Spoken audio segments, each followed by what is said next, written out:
m'appelle Ronan, je suis dessinateur industriel depuis 3 ans. J'ai fait un bac STI 2D et suivi d'un BTS conception produits industriels. Mon métier consiste à mettre la création, la conception en plan pour la production. Quand il y a un projet qui arrive, demandé par les clients, les ingénieurs travaillent dessus. Et moi, je viens après les ingénieurs pour créer les plans et tous les schémas, les notices, etc. autour du futur produit. Ici, on est au scan. Donc là, je mets en route mon scan 3D. Ça, c'est une mission que je fais au quotidien. En fait, je vais venir scanner toutes les parties du tracteur qui nous intéressent. Donc toute la partie mécanique est là où on vient se fixer, ou là où on peut venir en contact avec le tracteur. Et à partir de cette 3D, on va créer les plans et rajouter toutes les cotes, etc. Donc là, on est au bureau d'études.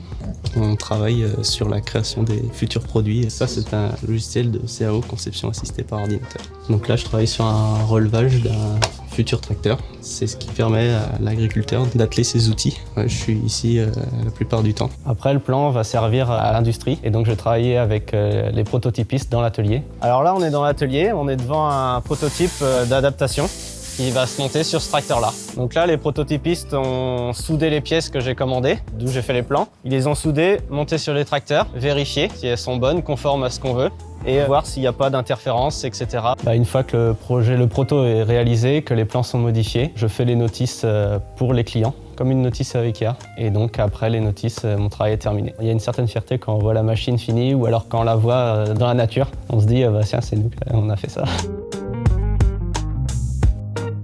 J'adore ce métier. Déjà, il y a la technique, la création. Il faut avoir des connaissances en mécanique et il faut être assez rigoureux car après, les pièces sont fabriquées en réel, donc on ne peut pas faire d'erreur sur ces plans. Il faut savoir travailler avec les autres, travailler tous ensemble pour créer les produits. Le métier peut évoluer déjà avec les nouvelles technologies. Par exemple, on utilise un scanner 3D. On voit l'évolution en permanence des systèmes. Pareil, au niveau de nos logiciels, on a de plus en plus de logiciels de plus en plus efficaces. Après, en évolution, on peut soit devenir ingénieur, concepteur, et puis évoluer dans le bureau d'études, diriger plus de monde ou diriger une équipe, etc.